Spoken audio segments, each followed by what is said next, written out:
Assalamualaikum warahmatullahi wabarakatuh.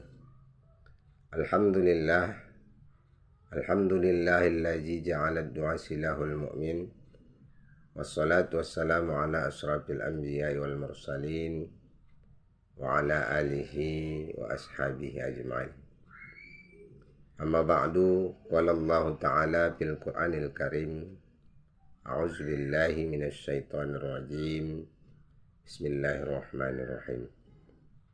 Ud'uni astajib lakum innal ladzina yastakbiruna an ibadati sayadkhuluna jahannama dakhirin.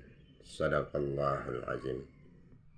Hadirin wal hadirat, pemirsa dimanapun Anda berada, pertama-tama marilah kita bersyukur kepada Allah Subhanahu wa ta'ala yang telah memberikan kita nikmat iman, yang telah memberikan kita nikmat Islam, serta memberikan kita nikmat kesehatan, sehingga kita bisa bertatap muka melalui media sosial kelompok kerja penyuluh agama Islam Kementerian Agama Kabupaten Labuhan Batu Utara.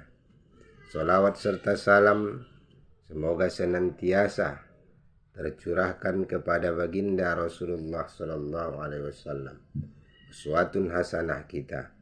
Mudah-mudahan kita semua mendapatkan syafaatnya di yaumil akhir kelak.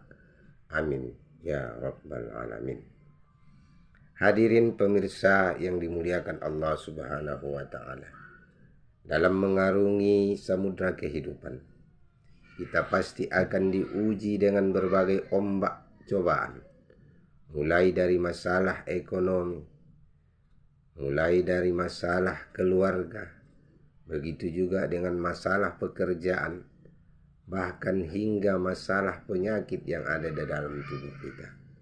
Ketika masalah datang bertubi-tubi, kita seringkali lupa dan lemah, putus asa, sehingga kehilangan arah. Namun sebagai seorang muslim, kita tidak boleh lupa bahwa kita memiliki sebuah kekuatan spiritual yang dahsyat. Rasulullah Sallallahu Alaihi Wasallam pernah bersabda dalam sebuah hadis yang diriwayatkan oleh Imam Al-Hakim. Beliau bersabda, ad-du'a'u silahul mu'min wa imanuddin wa nurus samawati wal ard. Artinya, doa adalah senjata orang mukmin, tiang agama, dan cahaya langit serta bumi.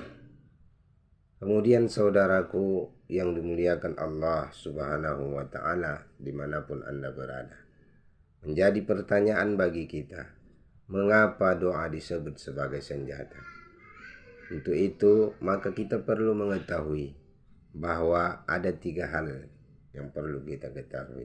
Yang pertama, doa menghubungkan antara yang lemah dengan yang maha kuat. Saat kita berdoa, kita sedang mengakui bahwa diri kita ini adalah lemah, tidak punya daya dan upaya. La haula wa la quwata illa billah. Sedangkan Allah maha kuasa atas segala sesuatu. Senjata fisik mungkin ada batasan peluru dan kekuatannya, akan tetapi senjata doa terhubung langsung dengan pemilik alam semesta yang tanpa batas. Namun yang perlu kita ketahui yang kedua adalah bahwa doa dapat mengubah takdir. Rasulullah Shallallahu Alaihi Wasallam bersabda, tidak ada yang dapat menolak takdir kecuali doa. Hadis riwayat Tirmidzi. Ketika secara logika manusia sebuah masalah sudah menemui jalan buntu, doa mampu mengetuk pintu langit dan mengubah apa yang tidak mungkin bagi manusia menjadi mungkin bagi Allah Subhanahu wa ta'ala. Saudaraku yang dimuliakan Allah Subhanahu wa ta'ala, yang ketiga adalah doa adalah senjata yang bisa digunakan kapan saja dan di mana saja. Doa sebagai senjata yang tidak perlu biaya. Doa juga disebut senjata yang tidak perlu izin khusus, baik sepertiga malam yang sunyi, baik di kala sujud maupun di sela-sela kesibukan kita. Senjata ini selalu siap siaga untuk kita gunakan. Hadirin wal hadirat, pemirsa dimanapun Anda berada. Mengapa kadang senjata kita terasa tumpul? Ini adalah pertanyaan bagi kita. Doa kita selalu tidak dijawab, tidak dikabulkan Allah. Jawabnya adalah mudah. Jika ada seorang prajurit membawa pedang yang sangat tajam, namun tidak ada yang tahu cara menggunakan atau mengayunkannya, atau dia menebaskannya dengan ragu-ragu, apakah pedang itu akan berfungsi dengan baik? Tentu tidak. Begitu juga dengan doa. Agar senjata doa kita sangat ampuh dan tajam, ada beberapa adab yang harus kita penuhi. Yang pertama yaitu berdoalah dengan penuh keyakinan. Jangan berdoa dengan hati yang ragu. Apakah Allah akan mengabulkan atau tidak doa kita? Yang penting adalah kita berdoa dengan penuh keyakinan. Insya Allah doa kita akan dikabulkan oleh Allah Subhanahu wa Ta'ala. Kemudian yang kedua, ikhlas dan khusyuk. Sadari setiap kalimat yang kita ucapkan bukan sekedar komat kamit di bibir, sehingga kita merasa bahwa doa-doa yang panjang dapat dikabulkan Allah, akan tetapi yang terpenting adalah khusyuk di dalam berdoa. Walaupun doa kita pendek, akan dikabulkan oleh Allah Subhanahu wa Ta'ala. Yang ketiga ialah perhatikan kehalalan makanan dan minuman. Rasulullah Shallallahu Alaihi Wasallam pernah menceritakan seorang lelaki yang berdoa hingga mengangkat tangan, namun doanya tertolak akibat makanan dan minuman yang ia makan atau yang ia konsumsi dari yang haram.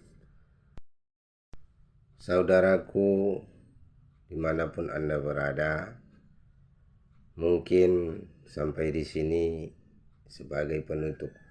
Marilah kita evaluasi diri kita masing-masing. Jangan sampai kita menjadi orang yang sombong, orang yang enggan berdoa kepada Allah Subhanahu wa Ta'ala. Allah Subhanahu wa Ta'ala berfirman dalam surah Al-Ghafir ayat 60. A'udzubillahi minasyaitonirrajim. Bismillahirrahmanirrahim. Ud'uni astajib lakum innal ladzina yastakbiruna an ibadati sayadkhuluna jahannama dakhirin. Artinya, berdoalah kepadaku, niscaya akan kuperkenankan bagimu. Sesungguhnya orang-orang yang menyombongkan diri dari menyembahku akan masuk neraka jahanam dalam keadaan hina dina. Surah Al-Ghafir ayat 60. Saudaraku yang dimuliakan Allah Subhanahu wa Ta'ala, gunakanlah senjata ini setiap hari. Mintalah hal-hal yang besar dan jangan remehkan untuk meminta hal-hal yang kecil.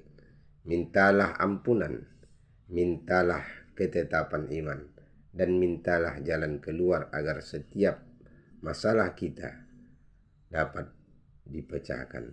Ingatlah, orang mukmin yang memegang senjata doa tidak akan pernah berjalan sendirian di dunia ini. Akhirnya sampai di sini. Billahi taufiq wal hidayah. Assalamualaikum warahmatullahi wabarakatuh.